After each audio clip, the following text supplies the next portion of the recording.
Shalom Bapak Ibu Saudara yang terkasih dalam Tuhan Yesus Kristus. Kiranya kasih karunia dan damai sejahtera dari Allah Bapa kita dan Tuhan Yesus Kristus ada pada saudara sekalian. Amin. Mari Bapak Ibu Saudara, kita satukan hati di dalam doa. Tuhan yang penuh kasih, saat ini kami datang dengan hati yang bersuka cita karena kasih Tuhan yang selalu melimpah dalam hidup kami. Saat ini Tuhan, kami akan membaca firman-Mu dan merenungkannya. Kiranya Tuhan memampukan kami untuk kami bisa mendengar firman-Mu, bercermin dari firman-Mu, dan melaluinya kami bisa kembali menata sikap hidup kami di hadapan-Mu. Inilah ya Tuhan doa kami, dalam nama Yesus kami berdoa. Amin. Bacaan kita pada saat ini yaitu dari 1 Raja-Raja pasal 9 ayat 12 sampai 13. Tetapi ketika Hiram datang dari Tirus untuk melihat kota-kota yang diberikan Salomo kepadanya itu, maka semuanya kurang menyenangkan hatinya. Sebab itu ia berkata, "Macam apakah kota-kota yang telah kau berikan kepadaku ini, hai saudaraku?" Maka orang menyebutkannya tanah Kabul sampai hari ini. Demikianlah Bapak Ibu Saudara, firman Tuhan. Yang berbahagia adalah setiap orang yang mendengarkan firman Tuhan dan yang memeliharanya. Judul perenungan kita adalah ketika yang kita anggap cukup ternyata mengecewakan. Saudara, pernahkah kita merasa sudah melakukan yang terbaik, tetapi orang lain justru merasa kecewa? Kita sudah memberikan waktu, tenaga, perhatian. Menurut kita itu cukup, tapi respon yang datang bukan terima kasih, tapi kekecewaan. Di saat seperti itulah biasanya kita membela diri. Aku sudah berusaha, aku sudah memberi. Nah, firman Tuhan pada saat ini mengajak kita untuk lebih dalam. Bukan hanya soal memberi, tapi juga soal kualitas dari apa yang diberikan. Apa yang bernilai di mata kita belum tentu bernilai di mata Tuhan. Salomo sedang berada dalam masa kejayaan. Dia membangun bait Allah, istana, kota-kota, dan menjalin relasi internasional. Kepada Hiram, Raja Tirus, Salomo memberikan 20 kota sebagai balasan bantuan. Secara jumlah itu besar, secara formal itu sah. Tapi ketika Hiram melihat 20 kota itu dia kecewa. Kenapa?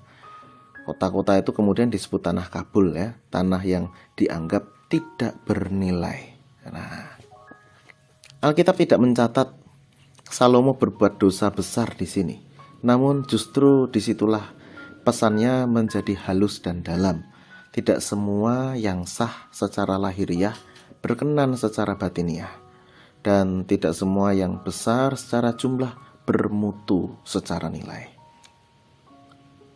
Bagian ini menjadi tanda awal bahwa kepekaan hati Salomo mulai bergeser.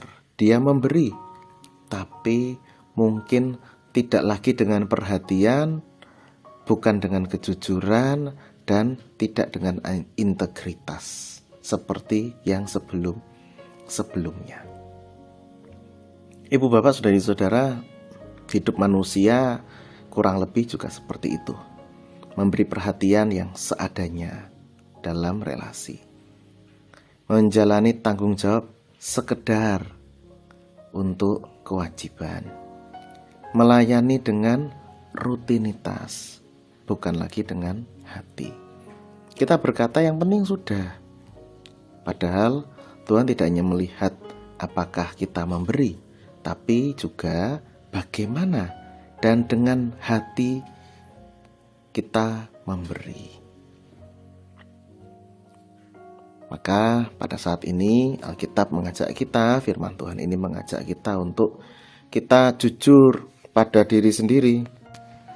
Apakah relasi-relasi kita dijalani dengan sungguh-sungguh atau hanya sekedar formalitas?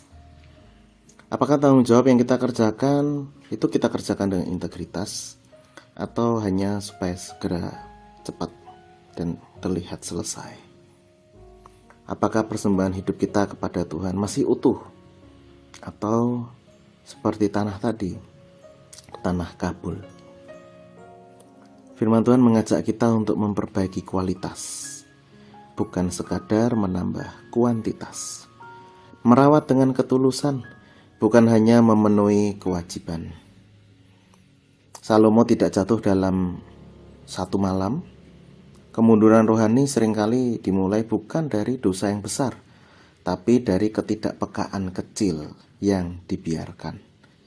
Renungan ini bukan untuk menyalahkan, melainkan mengundang kita kembali bertanya, apakah hidup yang kita persembahkan ini sungguh berkenan kepada Tuhan, atau hanya terlihat baik dari luar? Kiranya Tuhan selalu memberikan kita kesempatan untuk memperbaiki kualitas hati kita. Tuhan memberkati.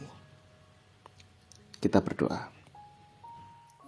Tuhan Allah yang Maha Setia, kami datang kepadamu dan mengakui bahwa seringkali kami merasa cukup karena kami sudah melakukan sesuatu.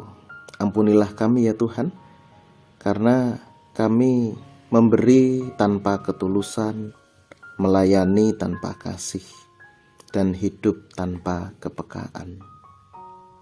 Bentuklah hati kami Tuhan, supaya kami bisa mempersembahkan yang sungguh, mempersembahkan segala yang berkenan di hadapan-Mu. Ajarkan kami Tuhan untuk memberikan yang terbaik, bukan sekedar yang tersisa. Tolonglah kami ya Tuhan. Dalam nama Yesus kami berdoa. Amin. Kasih karunia dan damai sejahtera dari Tuhan Yesus Kristus, kasih dari Allah Bapa, serta persekutuan dengan Roh Kudus menyertai saudara sekalian. Amin.